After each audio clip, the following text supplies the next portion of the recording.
आज की कहानी का शीर्षक है हिम्मत। मीम साहब, कल मैं नहीं आऊँगा, मेरे बेटे का जन्मदिन है। ठीक है माया, कोई बात नहीं, परसों आ जाना। मीम साहब, क्या तुम मेरे बेटे के लिए केक बना दोगी? बहुत चर्चे सुने हैं तुम्हारे केक के। ठीक है माया, बना दूंगी, कल ले जाना। कहकर वृष्टा बाजार से केक बनाने का सामान ले आई। रात भर में उसने केक बनाकर तैयार कर दिया। अगली सुबह जब माया केक लेने आई तो केक देखकर दंग रह गई। मीम साहब, ये तो बहुत सुंदर बनाया है तुमने, कितने पैसे लोगी मुझसे? अरे ये तो मैंने अपनी खुशी से बनाया है। अब मेरा कोई बेकरी की दुकान थोड़े ना है जो मैं इसे बेचूं। बस हाथ आजमाती रहती हूँ। तू ले जा इसे और सबको खिलाना। बहुत धन्यवाद मीम साहब। ईश्वर करे जल्दी ही तुम्हारी खुद की बेकरी की दुकान हो जाए। माया के जाने के बाद वृष्टा की आंखों में आंसू आ गए, सोचते कि कभी उसने चाहा था कि उसकी भी एक अदनान सी बेकरी शॉप होती। मगर जब भी मयंक से बात करती तो मयंक हमेशा कहकर टाल देता, तुम्हारे हुनर को देखने के लिए ये तुम्हारा परिवार है ना, दुनिया के सामने लाने की क्या ज़रूरत है? बताओ कितनी तारीफ चाहिए तुम्हें? हमें पसंद है, बस यही काफ़ी है। कहने को तो मयंक और वृष्टा की लव मैरिज थी, मगर लव मैरिज भी अरेंज मैरिज जैसी ही हो जाती है। ये वृष्टा को मयंक के व्यवहार से पता चल चुका था। जब वृष्टा कभी नौकरी वाली शिकायत करती कि शादी के वक्त तो आपने नौकरी न करने की कोई शर्त नहीं बताई थी, तो अब अपनी बात से कैसे मुकर रहे हैं? इस पर मयंक अपना तकिया कलाम कहता, अगर मैं बता देता तो शादी करती क्या तुम? मोहब्बत और जंग में सब जायज है मिसेज वृष्टा खन्ना। फिर विष्टा माँ बन गई और उसका आत्मनिर्भर बनने का सपना अधूरा रह गया। मगर विष्टा भी मेहनती थी, उसने भी हार नहीं मानी। बेकरी खुलेगी या नहीं, इसका पूरा होने का तो भगवान पर छोड़ दिया उसने।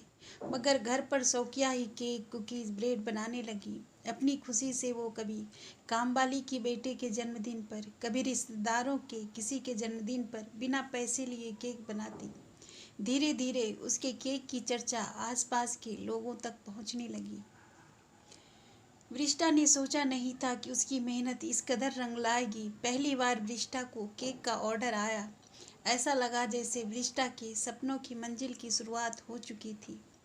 मगर समस्या ये थी कि डिलीवरी कौन करेगा, क्योंकि मयंक तो पहले ही बेकरी खोलने के नाम से बिदक चुका था। तो केक डिलीवर करना तो बहुत दूर की बात थी। मगर वृष्टा ने भी सोच लिया था कि ये सुनहरा मौका हाथ से नहीं जाने देगी, चाहे इसके लिए मुझे हिम्मत का पहला कदम आगे क्यों ना बढ़ाना पड़े। वृष्टा ने माया को बुलाकर कहा, माया, तूने कहा था तुझे तेरे बेटे के लिए एक नौकरी चाहिए। हाँ मेम साहब। क्या साहब मान गए?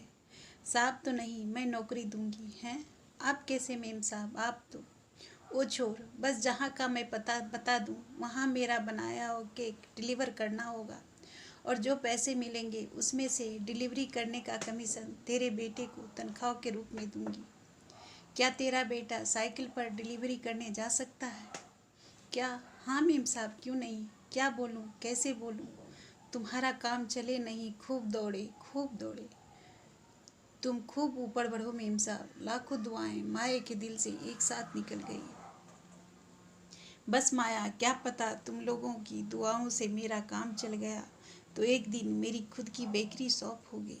आखिरकार केक डिलीवर हो जाता है और हाथ में अपनी पहली हिम्मत और मेहनत की कमाई देखकर वृष्टा की आंखें सजल हो जाती हैं, मुंह से बरबस ही निकल जाता है। हिम्मत का एक कदम मेरी जीत का पहला कदम है। जो पैसे मिलते हैं उसमें से 10% कमीशन वृष्टा माए के बेटे को भी देती है। इस तरह वृष्टा का काम चल पड़ता है घर से ही। जब मयंक को पता चलता है तो वृष्टा पर गुस्सा करने लगता है। मेरे मना करने के बावजूद भी तुम्हारी हिम्मत कैसी हुई वृष्टा? तुमने इतना बड़ा कदम उठा लिया। ये तुमने बहुत गलत किया है। इस सब को अभी के अभी बंद करो। मयंक, अब ये काम बंद नहीं होगा। मैंने तुमसे नहीं लिया कुछ भी। जो मेरी बचत थी उसमें से सामान मंगाया और डिलीवरी के पैसों में से माया के बेटे को कमीशन दिया। इसमें तुम्हारा कुछ भी नहीं। और जहाँ तक धोखा देने या गलत करने की बात है तो तुम्हारे जैसा धोखा तो मैंने दिया नहीं। बिना किसी को दर्द दिए खुद के लिए हिम्मत का कदम बढ़ाना कोई गलत बात नहीं है। अगर फिर भी तुम्हें धोखा लगता है तो आज तुम्हारी ही बात तुम्हें कहती हूँ कि मोहब्बत और जंग में सब जायज़ है। आत्मविश्वास से भरी निडर वृष्टा अपना दूसरा ऑर्डर केक का पैक करने लगती है। आज वृष्टा के मुंह से अपना तकिया कलाम सुनकर मयंक को बहुत शर्मिंदगी महसूस हो रही थी। इस आत्मग्लानि में मयंक ने वृष्टा से अगले 2 दिन तक बात नहीं की। 2 दिन बाद वृष्टा के पास फ़ोन आया। नमस्कार भाभी जी, मैं केतन बोल रहा हूँ। मुझे अपनी बेटी के जन्मदिन के लिए आपसे केक बनवाना था। कल तक केक बनवा कर भिजवा दीजिएगा। हाँ जी भाई साहब, बिल्कुल भिजवा दूंगी। अपना पता मुझे भेज दीजिएगा। अरे मेरा पता मयंक के पास है, आप उनसे ही ले लीजिएगा। उन्होंने ही तो आपका नंबर और नाम दिया था जिससे सही समय पर केक ऑर्डर कर पाया। मयंक को मेरी तरफ से थैंक यू बोल दीजिएगा। मयंक के दोस्त केतन का ऑर्डर जो मयंक ने दिलवाया वृष्टा को, आज मयंक ने पश्चाताप कर लिया था वृष्टा को केक का ऑर्डर दिलवाकर। फ़ोन रखकर वृष्टा ने सजल आँखों से मयंक को देखा तो मयंक कान पकड़कर सॉरी बोल रहा था।